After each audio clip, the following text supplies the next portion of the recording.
जय श्री राम जी। आप सभी को आपके अपने YouTube चैनल धार्मिक भजन कीर्तन बरवाला में आप सभी का स्वागत है।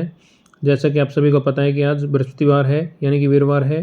तो आज के दिन बृहस्पति देव की पूजा की जाती है, जो कि केले के पेड़ के पास करनी चाहिए। केले को सींचना चाहिए आज के दिन और बृहस्पति देव की पूजा करनी चाहिए। तो आज की इस वीडियो में हम आप सभी को बृहस्पतिवार की व्रत कथा, व्रत की विधि और पूजा कैसे करनी चाहिए, ये सभी बताएंगे। तो बृहस्पतिवार की व्रत कथा, इस वीडियो में 2 कथाएं सुनाएंगे हम आप सभी को। तो वीडियो के एंड तक ज़रूर बने रहें और कथा का आनंद लें। और कथा कैसी लगी कमेंट करके ज़रूर बताएं।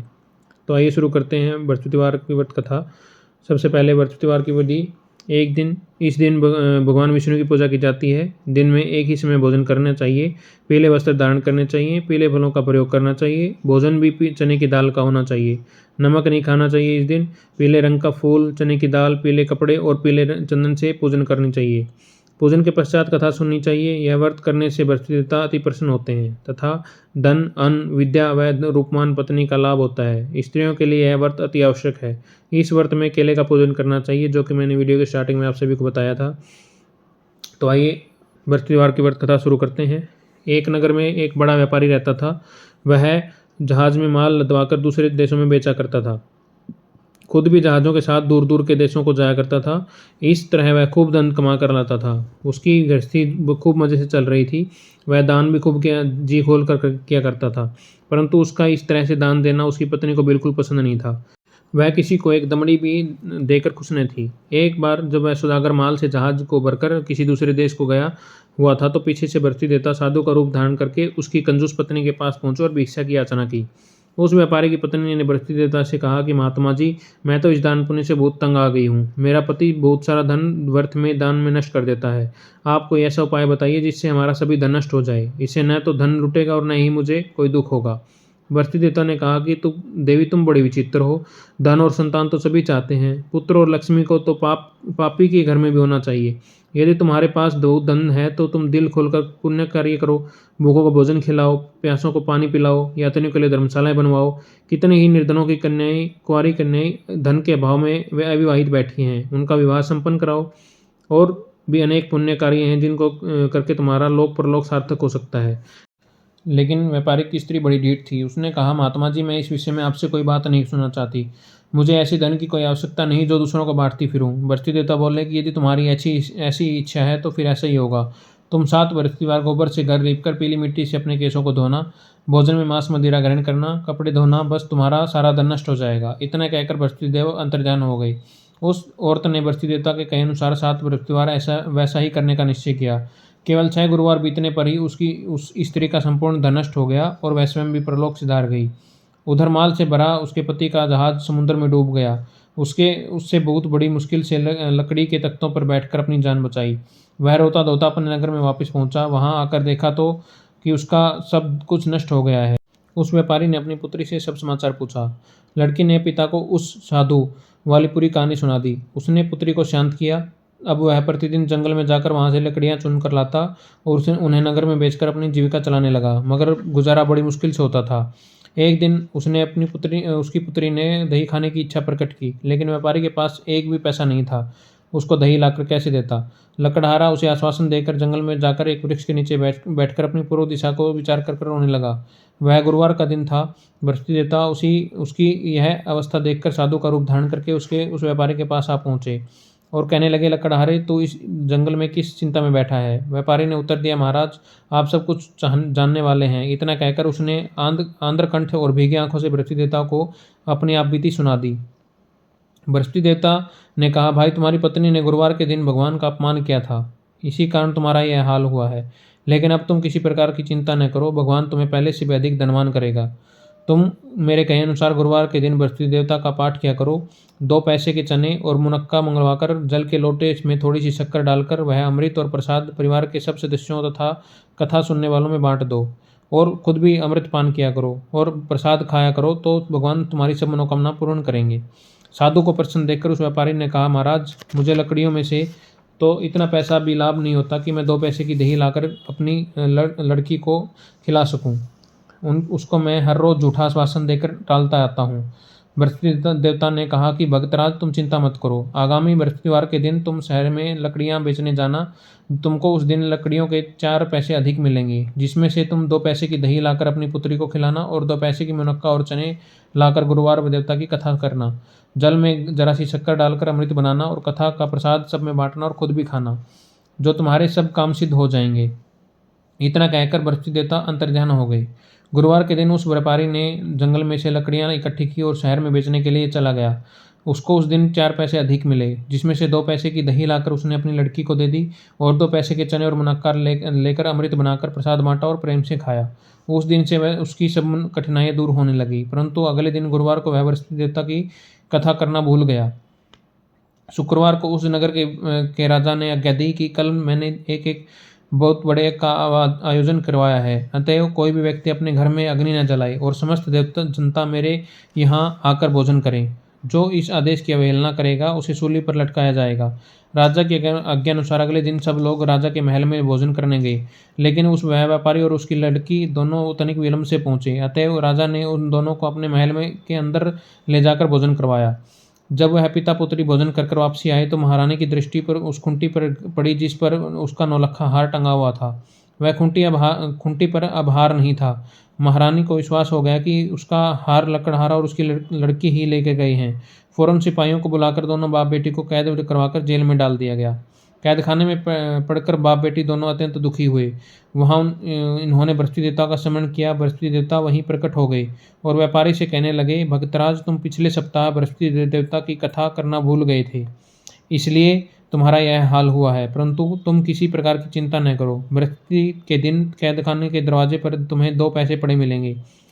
वह पैसे उठाकर चने और मुनक्का मंगवा लेना। फिर विधि पूर्वक बृहस्पति देवता का पूजन तथा कथा करना, तुम्हारे सब दुख दूर हो जाएंगे। बृहस्पतिवार के दिन उस व्यापारी को जेल के मुख्य द्वार पर के पास 2 पैसे पड़े हुए मिले।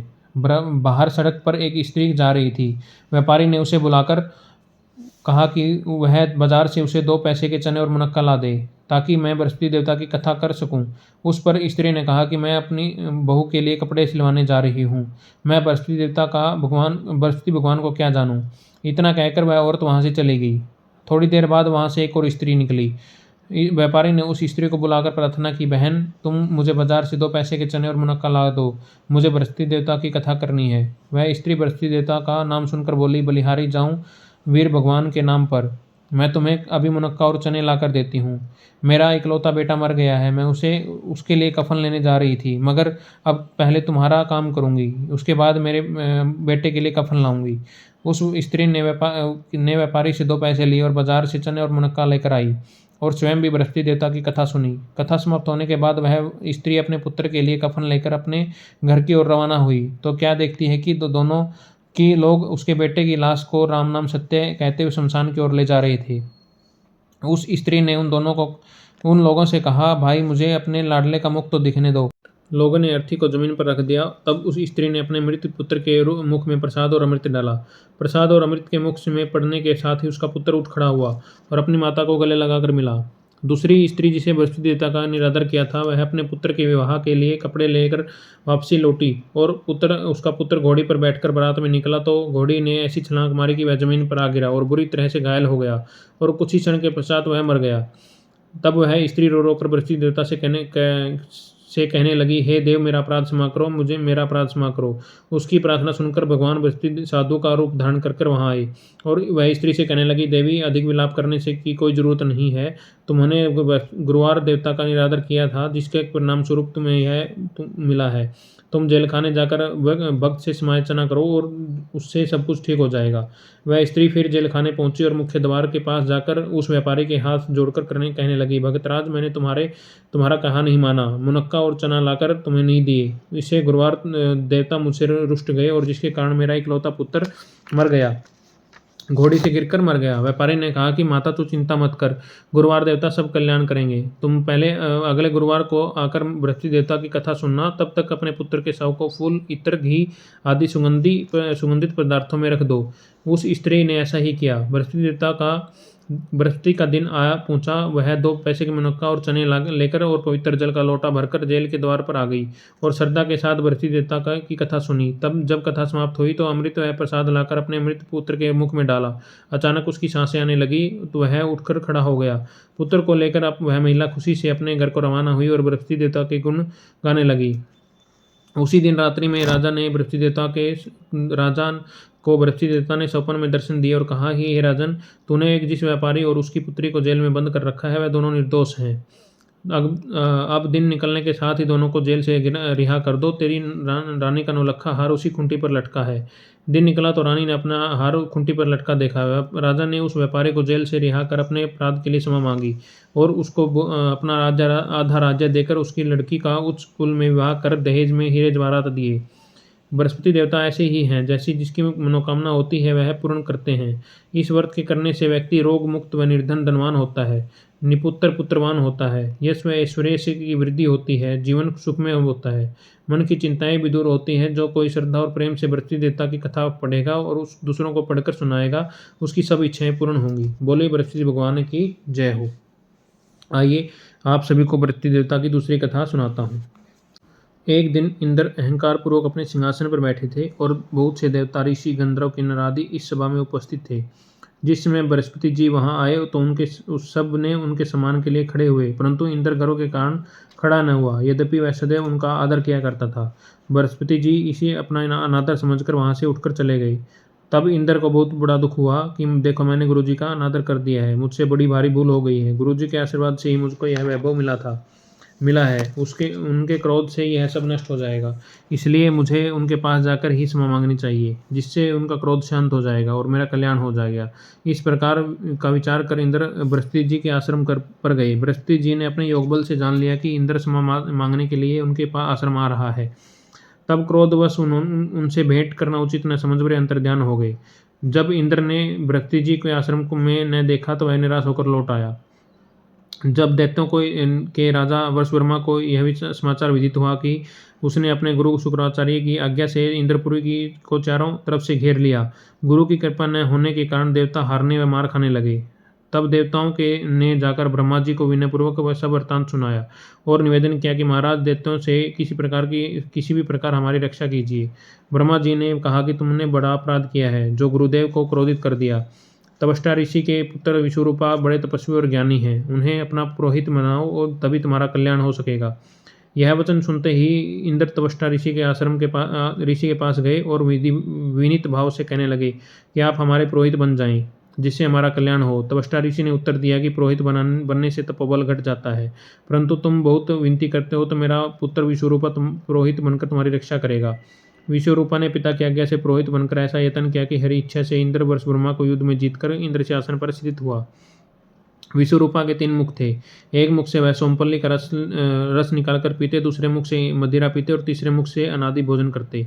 इंद्र ने कुछ दिन उपरांत वहां कहा कि मैं आपकी कृपा से यज्ञ करना चाहता हूँ। विश्वरूपा के आज्ञानुसार यज्ञ प्रारंभ हुआ। एक दिन दैत्य ने विश्वरूपा से आकर कहा कि तुम्हारी पत्नी माता दैत्य की कन्या है, इस कारण दैत्यों के कल्याण के निमित्त भी एक आहुति दैत्यों के नाम पर भी दे दिया करो। विश्वरूपा उस दैत्य का कहा मानकर आहुति देते समय दैत्यों का नाम भी धीरे से लेने लगा। इसी कारण यज्ञ करने से देवताओं का तेज नहीं बढ़ा। इंद्र ने यह सब वृत्तांत जानते ही क्रोधित होकर विश्वरूपा के 3 सिर काट डाले। मद्यपान करने वाले से भंवरा, सोमपल्ली पीने वाले से कबूतर और अन्न खाने वालों से तितर बन गया। विश्वरूपा के मरते ही इंद्र का स्वरूप ब्रह्महत्या के प्रभाव से बदल गया। देवताओं द्वारा 1 वर्ष तक पश्चाताप करने पर भी ब्रह्महत्या का पाप न छूटा तो सब देवताओं के प्रार्थना करने पर ब्रह्मा जी बृहस्पति जी के सहित यहाँ आए। उस ब्रह्महत्या के 4 भाग किए गए, उनमें से 1 भाग पृथ्वी को दिया। इसी कारण धरती कहीं ऊंची कहीं नीची है और बीज बोने के लायक नहीं होती। साथ ही ब्रह्मा जी ने यह वरदान भी दिया कि पृथ्वी में गड्ढा होगा और कुछ में पाकर स्वयं भर जाएगा। दूसरा भाग वृक्षों को दिया, जिसमें से गोंद बहता है। इस कारण गूगल के अतिरिक्त सब गोंद अशुद्ध समझे जाते हैं। वृक्षों को यह वरदान दिया कि ऊपर से सूख जाने पर जड़ फिर से फूट जाएगी। तीसरा भाग स्त्रियों को दिया। इसी कारण स्त्रियां हर महीने रजस्वला होकर पहले दिन चांडालनी, दूसरे दिन ब्रह्मागातिनी और तीसरे दिन धौमिन के समान रहकर चौथे दिन शुद्ध होती हैं। साथ ही उनको संतान प्राप्ति का वरदान दिया। चौथा भाग जल को दिया, जिससे फैन और शिवाल आदि जल के ऊपर आ जाते हैं। जल को यह वरदान दिया कि जिस चीज में डाला जाएगा वह बोझ में बढ़ जाएगी। इस प्रकार इंद्र को ब्रह्महत्या के पाप से मुक्त किया गया। जो मनुष्य इस कथा को पढ़ता या सुनता है उसके सब पाप बृहस्पति जी महाराज की कृपा से नष्ट हो जाते हैं। बोलिए बृहस्पति भगवान की जय हो। बृहस्पतिवार की कथा यहीं पर समाप्त होती है। आइए बृहस्पतिवार की आरती करते हैं। ओम जय बृहस्पति देवा स्वामी जय बृहस्पति देवा, छिन छिन भोग लगाऊं कदली फल मेवा। ओम जय बृहस्पति देवा तुम पूर्ण परमात्मा तुम अंतर्यामी, स्वामी तुम अंतर्यामी, जगत पिता जगदीश्वर तुम सबके स्वामी। ओम जय बृहस्पति देवा चरणामत निज निर्मल सब पातक हरता, स्वामी सब पातक हरता, सकल मनोरथ दायक सब कृपा करो भरता। ओम जय बृहस्पति देवा स्वामी जय बृहस्पति देवा, तन मन धन अर्पण कर जो जन शरण पड़े, स्वामी जो जन शरण पड़े, प्रभु प्रगट होकर आकर द्वार खड़े। ओम जय बृहस्पति देवा दीन दयालु दयानिधि भगतन हितकारी, स्वामी भगतन हितकारी, पाप दोष सब हरता व वैंदन हारी। ओम जय बृहस्पति देवा स्वामी जय बृहस्पति देवा, सकल मनोरथ दायक सब संशय हारी, स्वामी सब संशय हारी, विषय विकार मिटाओ सब संतन सुखकारी। ओम जय बृहस्पति देवा स्वामी जय बृहस्पति देवा, जो कोई आरती पे तेरी प्रेम सहित गावे, स्वामी प्रेम सहित गावे, ज्येष्ठानंद आनंद कर सो निश्चय वह पावे। ओम जय बृहस्पति देवा स्वामी जय बृहस्पति देवा, बोले बृहस्पति भगवान की जय हो। बृहस्पतिवार की व्रत कथा यहीं पर समाप्त होती है। आप सभी को बृहस्पतिवार की आरती कथा कैसी लगी कमेंट करके ज़रूर बताएं, और ऐसी धार्मिक व्रत कथाएं सुनने के लिए हमारे धार्मिक भजन कीर्तन बरवाला यूट्यूब चैनल को लाइक करें, सब्सक्राइब करें और आगे शेयर करें। धन्यवाद। बृहस्पति भगवान आप सभी पर अपनी कृपा बनाए रखें और सभी का कल्याण करें। बोलिए बृहस्पति भगवान की जय हो।